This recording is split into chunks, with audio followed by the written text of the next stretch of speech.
Sam Kahn, theathletic.com. We saw Sam yesterday. There was a little get-together. It was a lot of the media regionally, even nationally, and also locally with a mixer last night, thanks to Baylor Athletics. We appreciated that. Sam, I'm going to start with this. You have no idea I'm going to ask you this question, but somebody in our chat room said that when you were on 610 in Houston, they used to introduce you a la the Khan from Star Trek. Is that correct? It's happened before. I can't remember when the last time it happened, but it's certainly something that I've heard a time or two. Yeah, I bet you have. See, I wouldn't do that one to Sam because I like Sam. Khan in Star Trek was bad, and he kept his shirt open. He was weird. Weird. He kept his shirt By the way, open. Yeah. Hey, by the way, fellas, don't forget to mention about that mixer last night. Whose team won the competition? Oh, dear God. All right, so there was there was fun. You know, otherwise you'd sit around, you'd talk. I picked the brain of a couple of coaches, but then Dave Aranda, in his own unique way, came up with this game. And I don't know how much we're allowed to discuss this, but it was a game where you put a phone on your forehead and there was a game in the phone and it was like a topic or a category, like movies. And the team I was on, we were bad. There are 4 teams. We didn't even make it to the finals. Paul, your team, among others, did. But, yeah, Sam, you got Matthew Powledge, the defensive coordinator, dominated. Well, here's where we erred. We got talked into doing the category of icons and heroes, thinking that was going to be more recent celebrities. And here I am trying to tell Caleb Collins, one of the coaches, who Orson Welles is, and he's a young dude. Yeah. He wouldn't know. So we're like, pass. We had to pass so many times we couldn't get to it. And then he got kind of hung up on Nelson Mandela. He couldn't say his whole name. And then you guys watch what we did, and we're like, Powledge is like, animals. I know those. Cow, chicken, pig, horse, giraffe, done. So, yeah, bad strategy on our part. It was Georgia against TCU, with all due respect to TCU. Work smarter, not harder. Powledge was the MVP. Yeah, no, he was unbelievable. All right, so with Colorado coming to the Big 12, and now the next part is who may come with them, if anybody. What did you think when you heard that Colorado was actually in, and what do you think might be next? You know, certainly I've been in the camp for the last year plus that I'll believe it when I see it, and the fact that it actually happened and that Colorado went the full measure and rejoined the Big 12. It wasn't a surprise because of what we knew in the 24, 48 hours leading into it.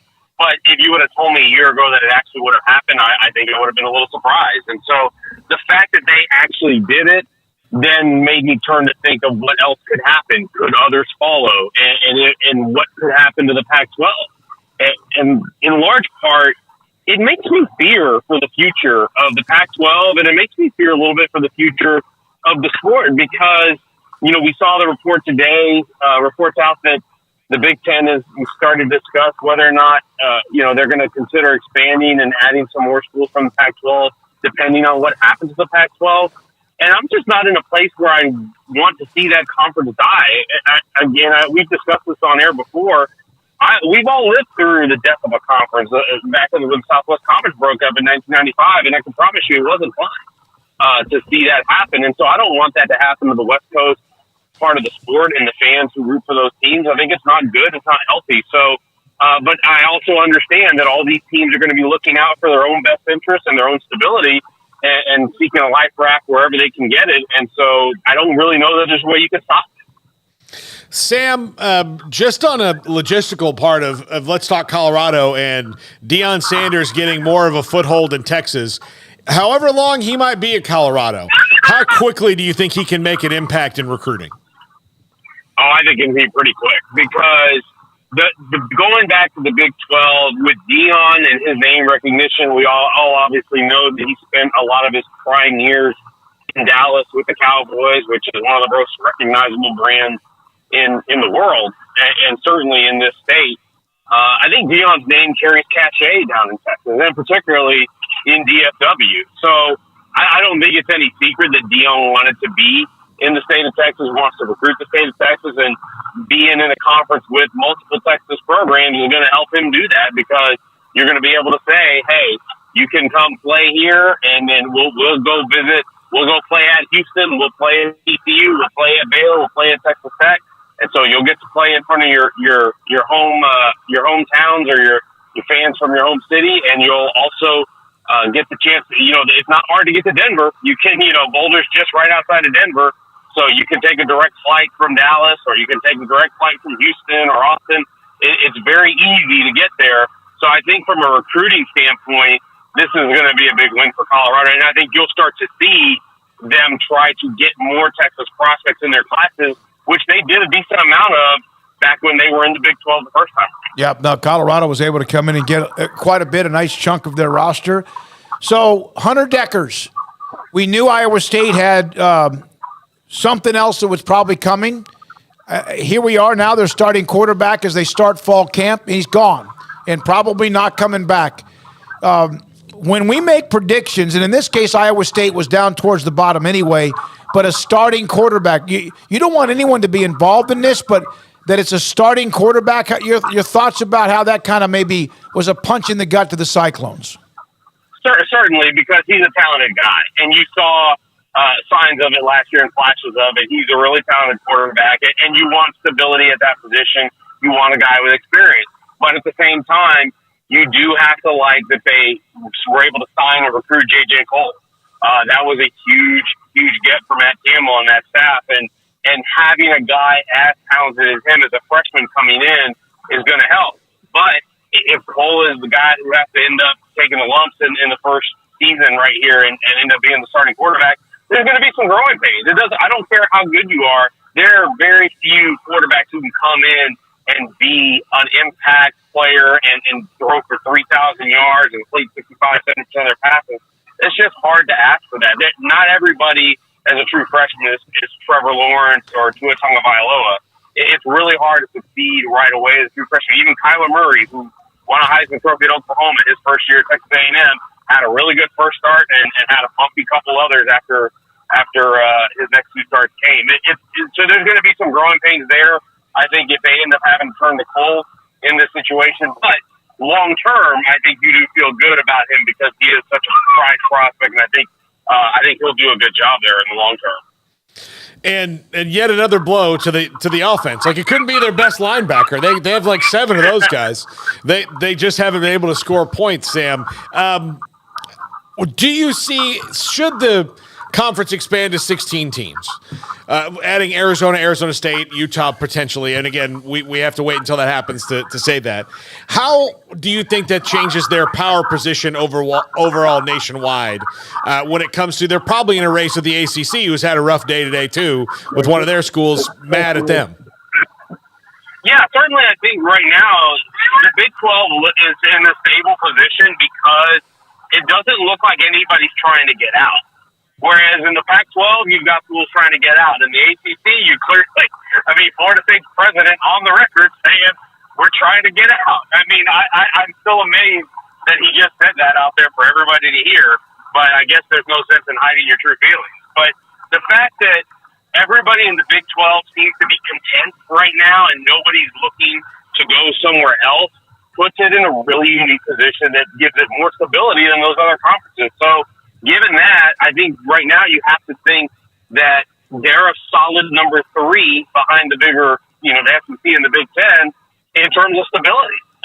Whether or not that translates as number 3 in success on the field and revenue, who knows? It all depends on how all this other stuff shakes out. But in terms of stability for the next 4 or 5 years, the Big 12 is right now, as we sit here today on August 2nd, seems to be more stable than those other conferences that they're grouped with in the Power 5. Is there anything negative about Colorado coming to the Big 12? I don't think so. No, I think that because they've already been in this conference, there's a little bit of a fit. I will say that I don't know what their natural rival would be in the conference. Certainly I know they've got some of the old Big 8 schools they played with, but I don't know how their fans feel about that. Certainly there's some travel considerations, but they're kind of uniquely positioned on the map where I think travel is a consideration regardless whether it's actual. I don't really see a negative to it. You add a Power 5 program, you add a brand that's been there before, and this is a program that has won a national championship. Granted, it was 33 years ago. They have won a national championship, and they have achieved at a high level. So that history is never bad to add. All right, you're always writing something. You mentioned you were writing most of the day today. Is there anything you want to tease that we can let people know is coming down the pipeline? I lost you for a second as I'm driving through. What was that last one? No, you mentioned yesterday you might be writing for most of the day. Is there anything you want to tease of what you have coming out pretty soon in The Athletic? Yeah, well, I'll just say this. It's got a realignment tie.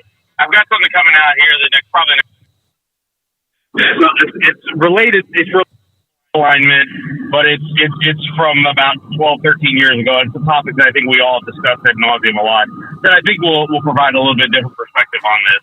So yeah, that's really all I can say at the moment. But yeah, we've got a lot of stuff coming. Obviously, on our podcast feed up till Saturday, we're talking about this stuff every day. So you know, guys, if you haven't subscribed to that, please do. Should Florida State take as much heat as Texas and OU did when they decided they wanted more money? Yeah, I guess. That's the thing here about this is, let me ask this question. What is the point of getting all this additional money? Because I keep hearing that we need all this to compete. We need all this money to compete and to reach the national championship. I went and looked up Florida State's athletic budget in 2005, which is as far back as the Knight Foundation's data goes. And their budget was $57 million. If you adjust that for inflation in 2023, then you're talking about $89 million budget. So that's what it took to run an athletic program then. You know what Florida State's athletic budget is right now? 200 in 2022 was $150 million. Yeah. Their expenses were $150 million. So you're telling me that you need more than $150 million to run an athletic department right now? I just find that to be really absurd. And it's not, and I don't want to single out Florida State because it's not just Florida State that's doing it. Texas and OU made the same move. Texas makes $200 million a year in athletic revenue. And they went to the SEC for a few reasons: for stability, for recruiting prowess, and money.